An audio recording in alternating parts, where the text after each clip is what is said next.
Assalamualaikum warahmatullahi wabarakatuh.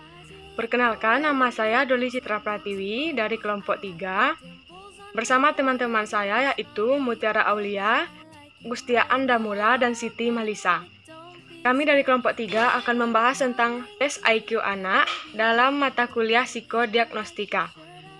Sebelum membahas lebih lanjut, kita harus mengetahui apa itu intelijensi.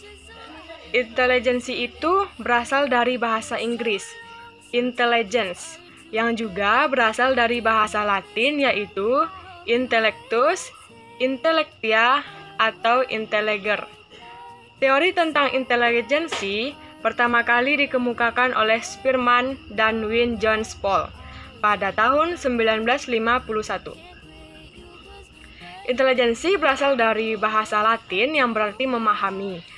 Jadi, intelijensi adalah aktivitas atau perilaku yang merupakan perwujudan dari daya atau potensi untuk memahami manusia.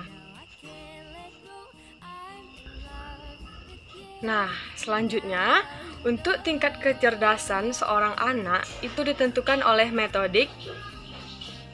secara metodik oleh IQ atau Intelligence Quotient, memegang peranan penting untuk suksesnya anak dalam belajar. Menurut penyidikan, IQ atau daya tangkap seseorang dapat ditentukan ketika ia berumur 3 tahun. Daya tangkapnya sangat ditentukan oleh garis keturunan genetik yang dibawanya dari keluarga ayah dan ibu, di samping faktor gizi dan makanan yang cukup.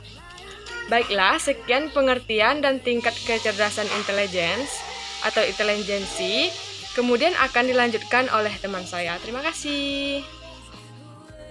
Baiklah, selanjutnya saya akan menjelaskan tentang faktor yang mempengaruhi intelijensi. Faktor yang mempengaruhi intelijensi ada 6. Yang pertama, faktor pembawaan. Yang kedua, minat dan pembawaan yang khas. Yang ketiga, pembentukan. Yang keempat, kematangan. Yang kelima, kebebasan. Dan yang keenam, stabilitas intelijensi dan IQ. Selanjutnya, faktor yang mempengaruhi IQ anak.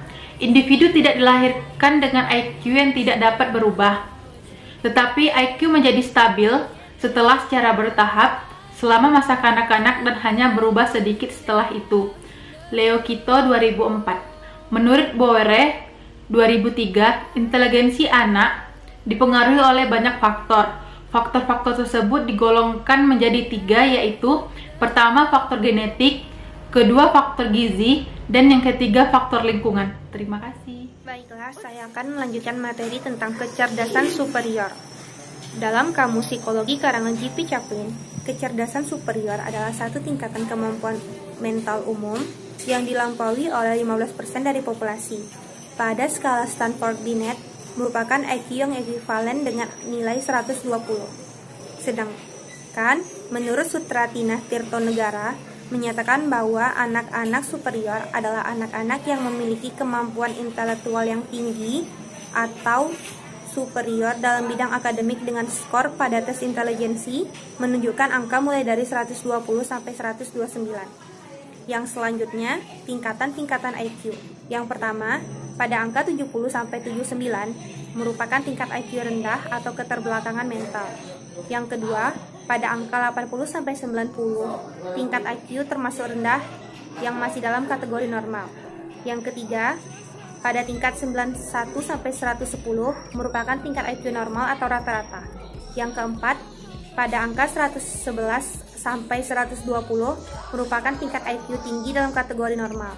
Yang kelima, pada tingkat 120 sampai 130 merupakan tingkat IQ superior. Dan yang keenam, pada tingkatan 131 atau lebih merupakan tingkat IQ superior atau jenius. Baiklah, materi selanjutnya akan disampaikan oleh rekan saya. Baiklah, materi selanjutnya yaitu akan dibacakan oleh saya, yaitu Tiara Gustian Damura, mengenai tentang ciri-ciri anak yang memiliki kecerdasan superior. Ciri-cirinya yaitu antara lain, yang pertama yaitu memiliki intelijensi di atas normal, yang kedua yaitu makin tinggi IQ-nya, maka semakin baik daya abstraksinya. Yang ketiga yaitu berpikir logis, kritis, rasional, dan kreatif. Perkembangan mentalnya lebih cepat daripada usianya, prestasi tinggi di sekolah maupun luar sekolah, dan menunjukkan kemampuan khusus di atas rata-rata, gemar membaca, serta perkembangan fisik, psikis, dan bahasa lebih pesat dari anak biasanya. Terus saya akan menyampaikan tentang pengukuran IQ pada anak, yaitu ada Stanford Binet Intelligence Scale, yaitu tes ini dikelompokkan menurut berbagai level usia. Dalam masing-masing tes, untuk setiap level usia berisi soal-soal dengan taraf kesukaran yang tidak jauh berbeda. Skala Stanford Binet dikenakan secara individual. Tes ini dilaksanakan pada satu individu dan soal-soalnya diberikan secara lisan oleh pemberi tes. Oleh karena itu, pemberi tes adalah orang yang punya latar belakang pendidikan yang cukup di bidang psikologi. Tes kedua yaitu ada Wechsler Intelligence Scale for Children Recife atau WCR. WCR dimaksudkan untuk mengukur intelijensi anak-anak usia 6-16 tahun. Tes ini termasuk tes individual, terdiri atas 12 subtes yang diantaranya digunakan hanya sebagai persediaan apabila diperlukan penggantian subtes. Kedua belah subtes tersebut dikelompokkan menjadi dua golongan, yaitu ada skala verbal dan performansi. Tes yang ketiga yaitu ada Colored Progressive Matrices atau CPM. CPM merupakan tes yang bersifat non-verbal. Materi soal-soal yang diberikan tidak dalam bentuk tulisan atau bacaan, melainkan dengan gambar-gambar yang berupa figur dan desain abstrak, sehingga diharapkan tidak tercemari oleh faktor budaya.